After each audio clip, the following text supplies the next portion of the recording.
umusaza muri kariyeri ye birumvikana yo gutoza yatoje amakipe ane yonyine. Yatoje ikipe ya Nancy na Monaco, kariyeri yatangiye muri 1984. Atoza Nancy, atoza Monaco, atoza Nagoya, atoza na Arsenal. Nagoya yo mu Buyapani. Yo mu Buyapani. Impamvu mpereye aho ngaho umwihariko wa mbere nuko ntabwo yigeze ajya mu makipe menshi. Abatoza ubona ava akajya muri espace y'igihe gitoya. Par exemple nk'ubu Mourinho akoze amakipe menshi muri espace ntoya. Ni ikigaragaza ko mbere na mbere yutinda ahantu style yawe uyu nguyu biba bigaragara kuri mu bâtisseur, yani ni urubaka ibintu bikakwitirirwa ukabana navyo igihe kinini. Icyo ni kimwe bitasanzwe bitanoroshye. Ikindi yari umutoza ariko nanone ukamubona cyane mu ishusho ry'umwarimu, ngira ngo muri nickname agira harimo de professor, yes. Yewe n'ikimenyimenyi n'ubu ngubu mu byahagarariye muri FIFA urumva ko arimo no kwigisha guhagarara development ya football muri FIFA. Bivuze ngo ni n'umwarimu kuko buye muri development abenshi nakenshi usanga ari abarimu, ntibibuza ko nabandi batoza bakora ari abarimu. Ubona ko umwihariko nawe ku umwarimu arawufite. Ikindi cy'umwihariko kidasanzwe yari afite muri biriya bihe, numvise bwa mbere umutoza bavuga ngo n'umutoza uri polyglotte, yani bundi uvuga indimi ebyiri gusa nibwo witwa bilingue, ariko iyo zirenga 2, 3, 5 ubwo nibwo witwa polyglotte. Arsene Wenger bakubwira ko igifaransa nyine ni umufaransa, icyongereza, icyesipanyolo, igitaliyani, ikidagi, tonko indimi nyinshi. Impamvu mbivuze gutyo nuko mu mwuga wo gutoza na communication burgizamo, mwuga wo gutoza no gushakisha abakinyi hirya no hino no kugongana n'aba manager no gushaka culture zitandukanye, ururimi rurasayidira.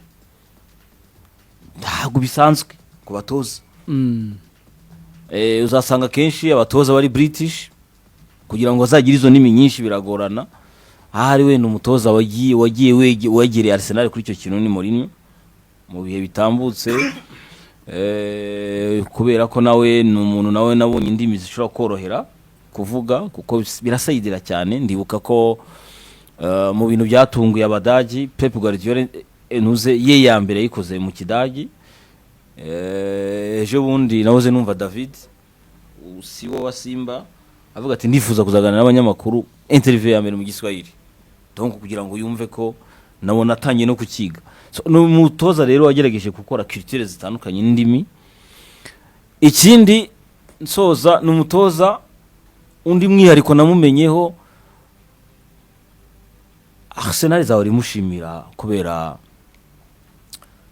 igikorwa remezo yasize hariya, kuko mu byo twasomaga mu bihe bitambutse iriya stade Emirates bakubwira ko yari umushinga we na David Dini. Anavuga ko kubakira stade yiteguraga gusufura kuva ku rwego rumwe ajya ku rundi, yarabyiteguye.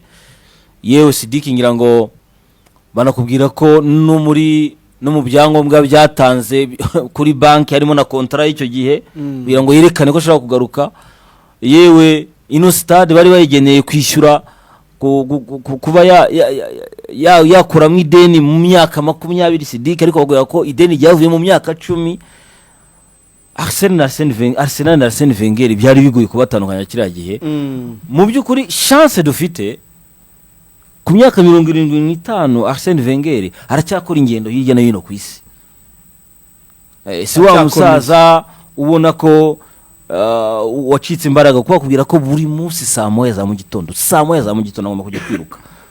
Rero ni umusaza ugifite imbaraga, tugiprofita twebwe abakurikira umupira, abakunzi b'umupira, gukomeza kumva ibyo yigisha, gukomeza kumva ibyo akora, gukomeza kumva ko aracyafitemo akamaro hariya, kandi tumuri hamwe ifuriza kuramba, gukomeza nyine gutanga ubumenyi yari afite Arsene Wenger cyane kuko ni umwe mu bagabo bakurikiye Premier League, kuko yayiranze cyane, yatoje Arsenal imikino 1235 atsinda imikino 707 atsindamo ibitego 2298. Yatwaye Premier League 3 zonyine 98, 2002 ndetse n'2004. Ni nayo Arsenal iheruka akora idasanzwe, atwara Arsenal idatsinzwe imikino 49.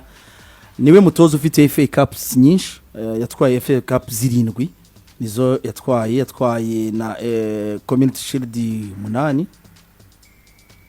So nibyo ngibyo rero yagejeje Arsenal ku izina rye bikaba bitangaje, atigeze atwara Ligue des Champions. Nicyo kintu, nta Ligue des Champions na Champions League yigeze yesha equipe ya Arsenal, nta handi yigeze anayitwara muri rusange. Gusa iyo myaka yamaze muri iyo equipe ya Arsenal, wenda no kumara icyo gihe kinini, abakunze ba Arsenal benshi uyu munsi abenshi bayikunze uyu mugabo ari uyitoza cyane.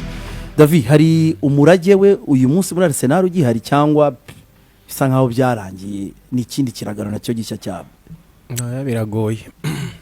Biragoye kuko n'ibihari biracyari mu isura ye, biragoye. Kireka haramutse haje undi nawe agakora ibindi, wenda imyaka ntizatubwira, ariko yaba ari uhari Arsenal cyangwa n'abagiye bamusimbura mu kiragano kirekire mu buryo buba bugoye, reka bose nta n'umwe wari wagira icyo akora. Icyo barimo gukora ni ukugerageza gushaka inzira yabo nshya wenda. So umuntu mubonera mu byo atwaye, mu byo yubatse, kuko amateka bashushanya biriya tubonye, bashushanyaho ibikombe, bashushanya amatitire, bagashushanya ibigwi, nyuma yaho si cyo babarira buri muntu. Ubwo kuri Unai wahaciye byagenze gute, ntiyagize umwanya, kuhari amaze kugera kuki, ubwo ibyo nabyo mwabyibwira. So Arsene Wenger cyane, Arsene Wenger njye mbona umurage yasize umuntu yareba ubu ngubu. Sidiki Mavu navuze ngo waje ikibazo cyiza, njye nawureba kuri tapi vert. Sindu wo kubihakana mu gihe byavuzwe na uwo twitaga kera Sidiki D'Artagnan, Robert Pires bamitaga D'Artagnan, niyo yasinoye. Ntabwo nabihakana ibyo yavuze, aho avuga ati ngo mu sezo yashize nk'umukino nishimira kuri Arteta, byibuze ndimo ndareba Arsenal football yakinaga kuri Arsene Wenger natangiye kuyibona. Ngiyo jambo yakoresheje. Ntabwo birabara ngo bitwara igikombe, ariko style de jeu, uburyo umuvuno wo gukina sezo yashize nubwo yavuze ati natangiye kubona byibuze twagaruye umwimerere wacu. Buriya Pogba mu bintu yapfuye kwanza na Jose Mourinho, ngira ngo wenda David ukurikira United kundusha, yaramubwiye iyi kipe mu miyoborere yayo, mu mibereho yayo kuri tapi vert ni attacking football. Manchester United kuko urabiza ko ahananyuze aparika bisi. Ngira ngo wenda mu batoza hari igihe uba yumva ubaye vexé kubera ko toute la vérité n'est pas bonne à dire, hari igihe umva babaye kuko hari ukuri kwabwiye, ariko tuzi ko le jeu de possession, le jeu rapide, le jeu fluide turabizi kuri Arsenal.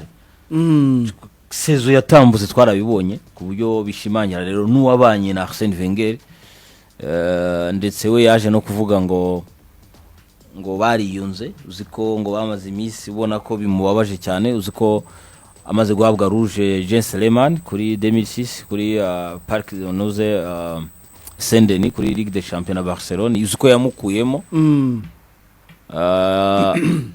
ari wowe yakuyemo kandi ari mu rugo, ari mu Faransa, ntabwo yigeze abyumva. Arsene Wenger aravuga ati narabikoze mwuga gutoza no gufata icyemezo, ariko nanjye nkurikije amaso mu bihe bitambutse siko nagombaga kubikora, si we nagombaga gukura. Nawe yemeye ko yakoze, yaravyemeye, ariko bariyunze, c'est son papa. Ariko ikintu avuga rwose atari ikintu kigaragara Arsene Wenger nako Teta arimo arakora kinyibutsa imuvuno buryo twakinaga. Ngira ngo wono murage mwiza ku bakunzi ba Arsenal. Yes, no murage mwiza rero kuri uyo musaza Arsene Wenger ko ngo bakabakora rero muri FIFA imyaka 75 no inshuti y'u Rwanda. Usoza rero ngira ngo hari wenda kurako nga kuvuga nuko hari nickname, hari izina ry'itazirano Sir Alex Ferguson yamuhaye. Uribuka ko Sir Alex ajya kugenda yigeze no kumuha ntuze akantu kuvuga ngo ni akantu symbolique oti urabyibuka arimo We na Jose asezera Mourinho. uriya mwaka we wa nyuma